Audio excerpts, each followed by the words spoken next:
when someone begins their journey in the world of chess, the first thing that they want is a proper course to learn the game of chess. It's not available so easily.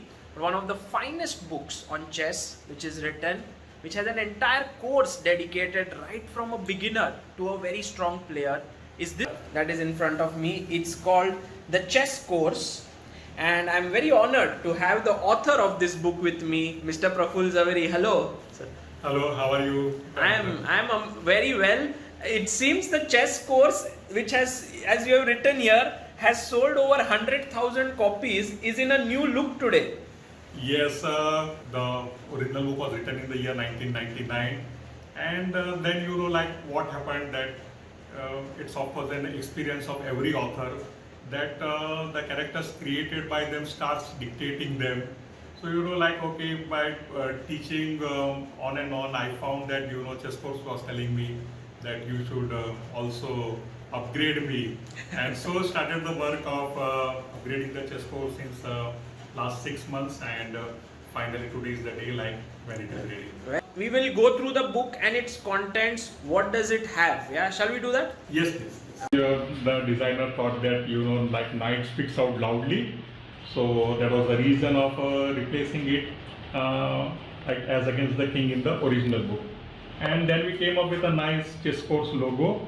So this depicts a T, and you can see the C, one is straight and one is like a mirror image. And then now this is the index. So this is the index, and if we go over the section 1, you get to know about the chessboard, all the pieces, how the pieces move, how to record a move, also all the special moves like castling, en passant. So basically you learn all the rules of chess. Yes, so like even it's what we say a self-teaching manual, self-tutor for anybody who does not know chess. So like a complete layman can take this book, read from the start, and then we have exercises for each of the chapter. So for example, if he takes on chessboard and he understands like, okay, what is a chessboard, the battlefield, and how many squares are there, and then what is the orientation, how it is to be placed. So and can then, we just check yes, how it is? Yeah. So for example, if you learn how the chessboard is, which is the first chapter. So we can see here like this is the battlefield on which the game or the battle is fought. It has got 64 squares and alternately colored dark and light, we call it black and white.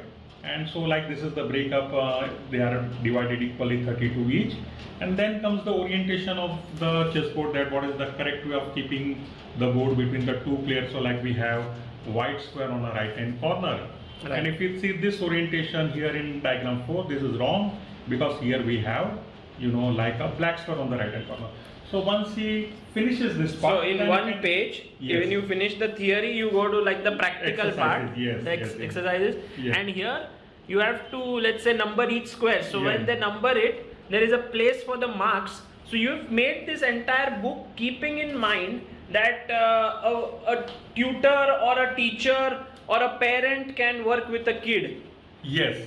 So it is like a very easy, even though you might be working in a group or you might be learning alone, or you are doing like as a self-tutor, you will be in a position to assess. Even the parents can see like how a child is doing, because the marks are recorded. And even for a trainer it is very easy, because they can also, like, in spite of being teaching in a group, they will be able to have individual assessment of each of the children by simply finding out their appraisal report for each of the chapter. Right. So here, when they solve this, where can they find the answers to yes this? So here you can see all this solution right from yes. So if, let's say, right now we saw the chessboard, correct, so you had to number all the squares. So this is the answer to the first one. Yes. Then this one, beautiful. Yes. So if someone even doesn't know chess and wants to be like a tutor, like a parent, they can see the answer here and then give the marks and so on. Funny. Wonderful. Yes. Okay, so that's how the entire book is divided. There is theory, then practical. So there is checkmate, elementary checkmates, checkmating patterns, how to checkmate your opponent, the different sorts of mates. Then we have the openings, Yeah, so I thought, this is something new introduction. So I thought, okay, like we need to, of course, first is the general opening theory. We need to understand that what is this stage, what is this phase of the game, when the battle starts, how they need to bring out the army. And then I thought, okay, they should also learn the basic names of the opening, how they arise. So, like, okay, we later on, we see that most of the children learn by themselves. Okay, coach teaches them. It is of course not possible to cover every opening, but then here I thought, okay, let us give them a working idea of the number of popular openings. We cannot say like it's impossible to cover everything, but here like I have, in King Pawn opening I have covered 28 openings, and then in Queen Pawn 22, and in others we have done 8. So in all these, yes, there are few openings which are covered, there are traps and pitfalls. Yes. So they know how to start the game. Yes. And then we go to the tactics section, which is of course everyone's favorite. We have pin, knight fork, double attack, skewer, back rank, discovered attack, discovered check, destroying the defender, decoying, deflection, overloaded pieces, line opening, closing, square vacation, passed pawn. I think all the tactics are covered here. Yes, I have covered 18 tactics, one which are very popular, and each of them barring 2 has 18 test positions. So like in the order of increasing difficulty, and it's normally fun for kids to solve this, and I think it's the best way to improve one's chess. Okay, I think we should take some random positions here. Okay. How about taking a pin and showing a few positions here? Yes. Okay, so it goes on page 224, and guys get ready to solve so that you have an idea of how this works. So as we said, first is the theory here, what is a pin and how is it created and everything related to the pin. And then you have an illustrative example here, then a slightly more complicated example, and then eventually we go to the tests. It's quite complicated. The answer here is to move your rook to d8 here, and he has to take with the king, and after queen takes e4 he loses because the knight cannot take. There's a pin. Beautiful positions I think selected, and these are all from real games. These are all from the real game. So another big change is, like I mentioned the name here itself. Yeah. So you can see not in the answer section. Yeah, not in the answer section. So like it is very easy for a player to relate to a game, and of course you feel like a sense of pride that okay, this was the position played by Bronstein. Like you see, this was the position he had reached in a simul against an unknown player, and he found out a wonderful combination. Like black was a piece up, and then of course that piece like Bronstein had not lost but had sacrificed it, and now wins queen with a simple rook d8 Beautiful combination.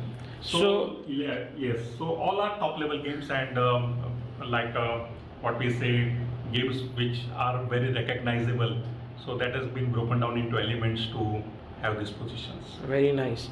And if we go back to the contents section here, after this we have the end game, and in the end game you learn the basics of opposition, the rule of square, king and pawn end games, queen versus pawn, knight versus pawn, rook versus pawn, rook end games, Philidor, Lucina, and quite all the basic end games. Yeah, so I think these are the one for an aspiring player to, these are the game they should know end game.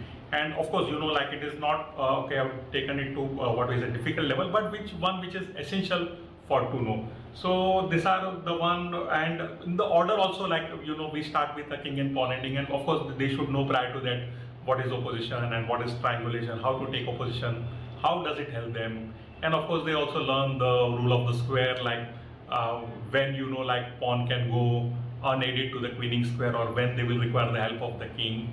And then basically we come to the position of the kings in king and pawn versus king. So what positions win. So if they can see the positions itself, they will be able to reach a conclusion that yes, this position wins or this is a draw. And yes, in this also there are tests for them to test themselves. Yes. And this entire book, this is the end of the book here. It is of 450 pages, guys. You can see here, hardbound. It is very nicely made, very tastefully made book. Yeah, So, okay, I believe that, okay, whatever you do, you have to do it perfectly.